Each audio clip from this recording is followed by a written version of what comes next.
मुसलसल कर भी आओ, वो जो रुकी सी राह बाकी है, वो जो रुकी सी चाह बाकी है, वो जो रुकी सी चाह बाकी है।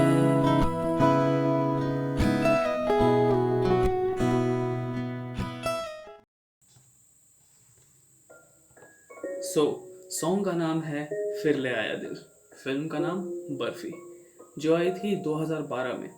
ये मूवी मेरे दिल के बहुत करीब है and one of my favourites, क्योंकि इसमें जो मासूमियत दर्शाई गई है शायद उससे अच्छा तरीके से उसे कैप्चर नहीं किया जा सकता। अगर आपने ये मूवी देखी है, बहुत अच्छा टेस्ट है आपका, लेकिन अगर आपने नहीं देखी आई टोटली रिकमेंड आप इस मूवी को ज़रूर देखें एक बार।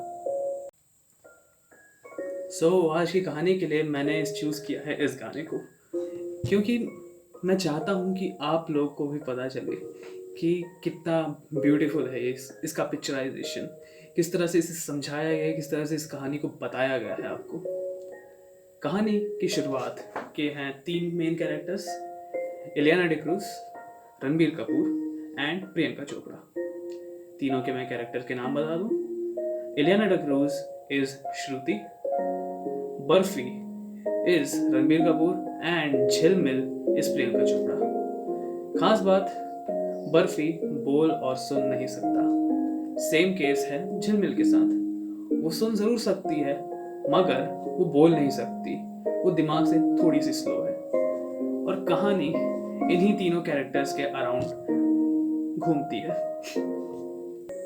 जो एक्चुअली मेन स्टोरी है वो इस गाने से बहुत पहले शुरू होती है, जब टाइम था कि बर्फी और श्रुति एक दूसरे से बहुत प्यार करते थे and at last barfi decide करता है कि वो श्रुति से शादी करना चाहता है।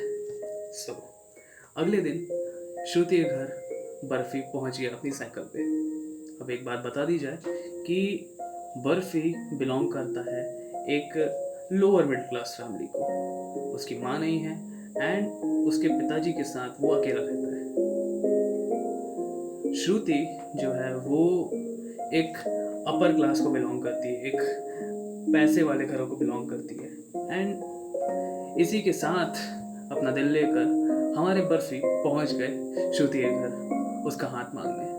अब हम सबको पता है कि बर्फी बोल नहीं सकता है, वो एक छोटी सी पर्ची में लिख कर ले जाता है कि उसका प्रपोजल क्या है।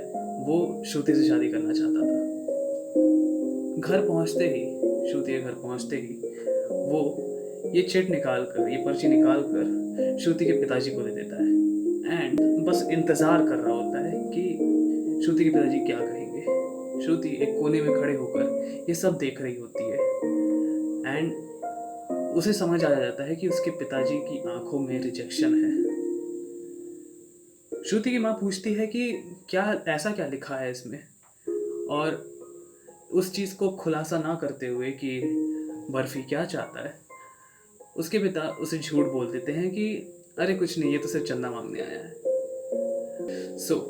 श्रुति की माँ अंदर जाती है और 500 रुपये का एक नोट लेकर आती है एंड उसके हाथ में थमा देती है।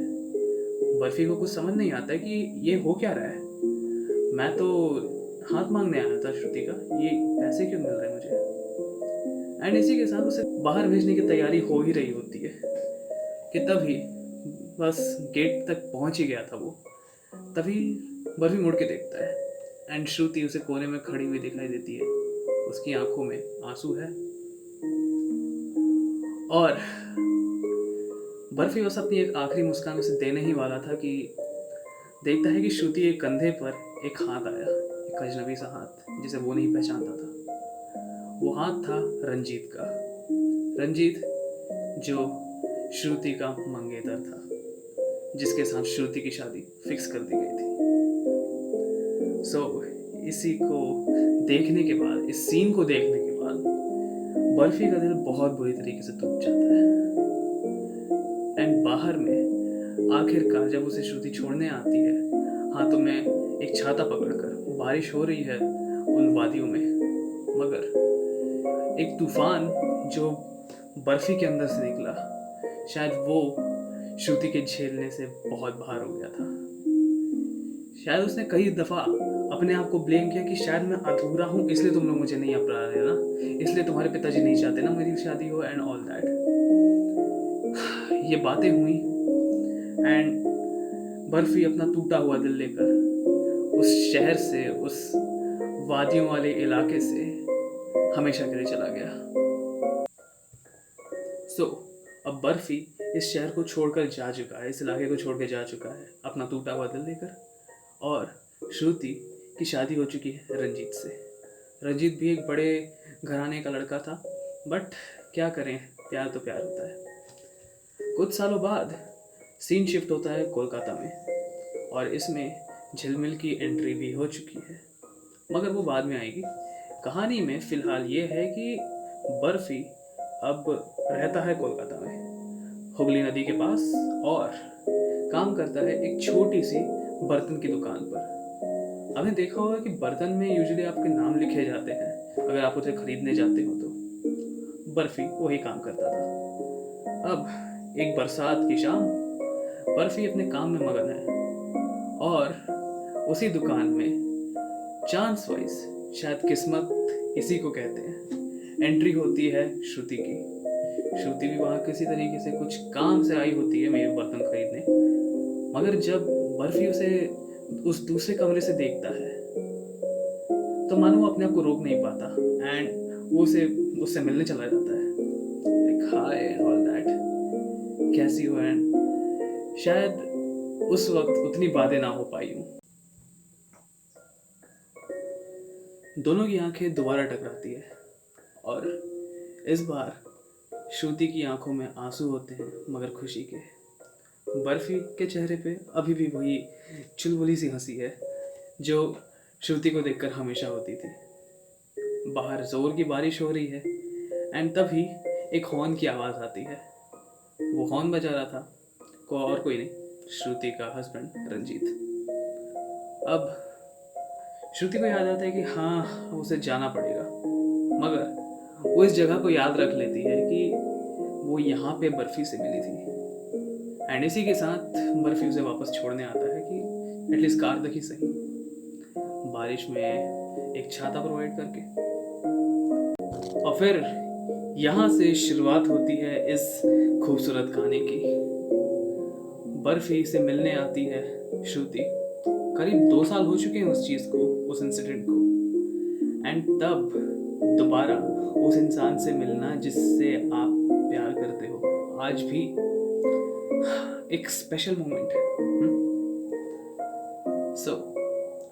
गाने की शुरुआत हो चुकी है, इसी के साथ कहानी आगे बढ़ती है एंड बर्फी अपने काम से छुट्टी लेकर उसे अपना घर दिखाने लेके जाता है। एक छोटा सा घर किराए का लिया हुआ, जहाँ के छत से नज़र आता है हावड़ा ब्रिज। बहुत ही सुंदर नज़ारा। इसी के साथ अपने घर में उसे दिखा रहा होता है जगह कि मैं यहाँ रहता हूँ एंड लाइक कितने सालों में क्या क्या हुआ। एंड एट लास्ट उसे अंदर बुलाता है श्रुति को। श्रुति आराम से बैठी होती है, तभी बर्फी गायब हो जाता है एंड वो लेकर आता है झिलमिल को। उन दोनों को देखकर साथ में श्रुति के हाथ से बस एक साइन निकलता है। वो पूछती है, तुम दोनों की शादी हुई है? जिसके जवाब में बर्फी कहता है, नहीं नहीं।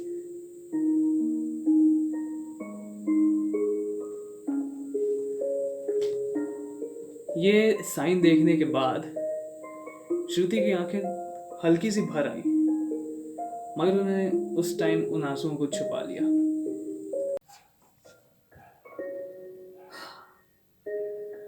बर्फी को देखकर एक नई जिंदगी के साथ, किसी नए इंसान के साथ शायद श्रुति उतना खुश नहीं थी, मगर उसे इस बात की खुशी ज़रूर थी कि जिस इंसान से वो जिससे बहुत प्यार करती थी वो उसे दोबारा मिल गया, उनकी राहें दोबारा टकरा गईं। मगर किस्मत का खेल कुछ और था इस बार। उसी वक्त गाने की ये वाली लाइन आती है कि किस्मत को है ये मंजूर, क्या कीजिए, मिलते रहे हम बादस्तूर। क्या कीजिए कि हम मिल तो गए हैं, मगर अब उस तरह से नहीं। कभी कभी ऐसा होता है ना कि आपके ज़िंदगी में ऐसे लोग आते हैं जो जिनसे आपका शायद साथ छूट भी जाए एज अ रोमांटिक रिलेशनशिप और समथिंग, बट वो किसी तरह आपकी ज़िंदगी में लौट आते हैं और वो बने रहते हैं, उनकी इम्पोर्टेंस कम नहीं होती।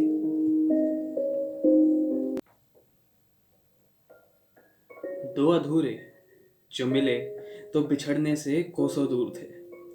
दो अधूरे जो मिले तो बिछड़ने से कोसों दूर थे, मगर शायद किस्मत को हम अधूरे ही मंजूर थे। दो अधूरे जो मिले तो बिछड़ने से कोसों दूर थे। उस दिन के इंट्रोडक्शन के बाद एंड बर्फी से दोबारा मिलने के बाद अब एक शाम की बात यह है कि तीनों को ट्रैम का जो ट्रैक है वो क्रॉस करना था।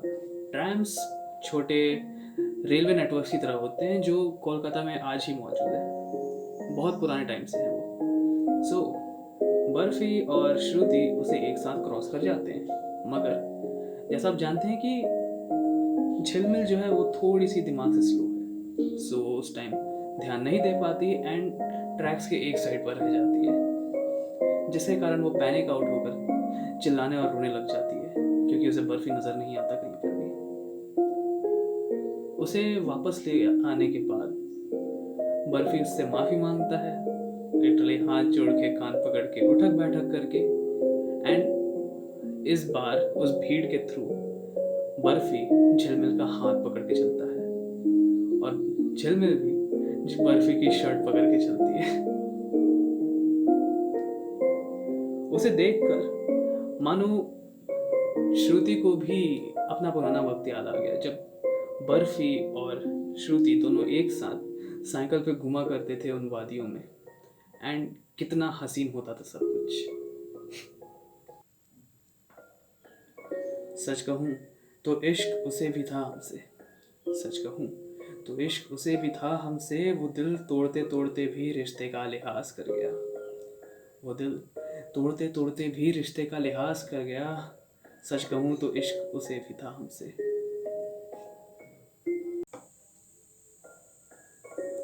अब दिन भर साथ में बिताने के बाद अब वक्त था श्रुति के विदा लेने का। अब उसे घर भी जाना है।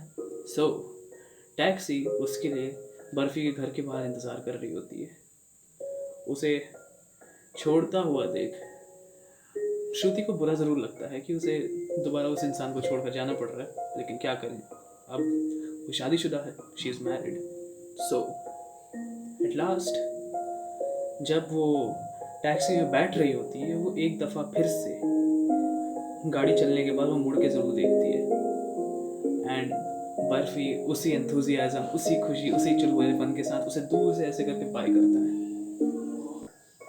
तेरा मेरा वक्त कुछ और था, मैंने अतीत को पलट के देखा है। तेरा मेरा वक्त कुछ और था, मैंने अतीत को पलट के देखा है, मगर अफसोस अब के दरमियाँ मैंने प्रेमी को अजनबी में बदलते देखा है। मैंने प्रेमी को अजनबी में बदलते देखा है। तेरा मेरा वक्त कुछ और था, मैंने अतीत को पलट के देखा है। उस राइड से जाते वक्त श्रुति ने अपनी आंखें बंद की और उसे एक रियलाइजेशन हुआ कि अब उसकी जो आगे की ज़िंदगी होने वाली है उसमें गिल्ट एक परमानेंट फैक्टर बनने वाला है। गिल्ट इस बात का कि जब उसके पास मौका था तब उसने उस मौके को गवा दिया। जब उसके पास मौका था अपने बारे में बोलने का, अपनी बात रखने का कि नहीं, मैं बर्फी से शादी करना चाहती हूँ, शायद वो उस इंसान को ना गवाती जिससे वो बेइंतहा मोहब्बत करती है। गिल्ट हमें हमेशा मारता रहेगा, एक स्लो पॉइजन की तरह, एंड भले ही हम वो इंसान को एक तरीके से खो दें, एज अ पार्टनर खो दें, मगर अगर ज़िंदगी उन्हें वापस लेकर आती है तब गिल्ट हमें ज़्यादा परेशान करने लग सकता है। क्या करें, फैक्ट्स है। आप उन इंसान के लिए खुश ज़रूर होते हो कि या I am happy for him कि वो खुश है, मगर उतना ही बुरा आपको अपने बारे में लगता है कि अब वो मेरे साथ नहीं है। वो खुश ज़रूर है मगर वो मेरे साथ नहीं है। चुभती है ये बातें, और ये बातें चुभने तब और ज़्यादा लगती है जब वो आपको उसी तरह ट्रीट करे जैसा पहले करते थे। मानो जैसे कुछ बदला नहीं, मगर कुछ बदला तो है। बदला नहीं है आज भी तेरा मेरा रिश्ता ये लाजमी। हम पास हैं तो आज भी, पर दूरी की वो बेड़ियां मैंने खुद ही को है बांध ली। बदला नहीं है आज भी तेरा मेरा रिश्ता ये लाजमी।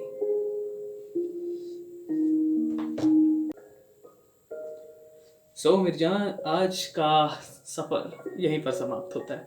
अगर आप लोग को ये वीडियो अच्छी लगी है, पसंद आई है, so please give it a thumbs up. Comment करो कि आपको कौन सी शायरी अच्छी लगी, कौन सा पार्ट अच्छा लगा इस गाने का, एंड हाँ, शेयर करो और सब्सक्राइब करो हमारे चैनल को। आपको और कहानियाँ मिलेंगी। आप चाहो तो अपनी शायरी जो आपको पसंद है आप लिख के दे सकते हो मुझे कमेंट सेक्शन में। मैं ज़रूर चेकआउट करूँगा। मैं हर एक कमेंट पढ़ता हूँ क्योंकि कमाते हैं क्योंकि कमेंट्स।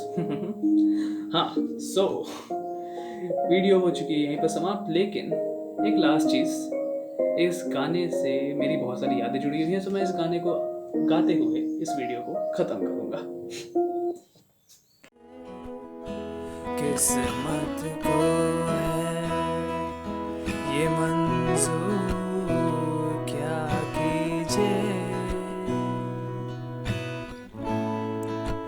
मिलते रहे हम बादस्तूर, क्या कीजिए। दिल कह रहा उसे मुसलसल कर भी आओ, वो जो रुकी सी राह बाकी है, वो जो रुकी सी चाह बाकी है, वो जो रुकी सी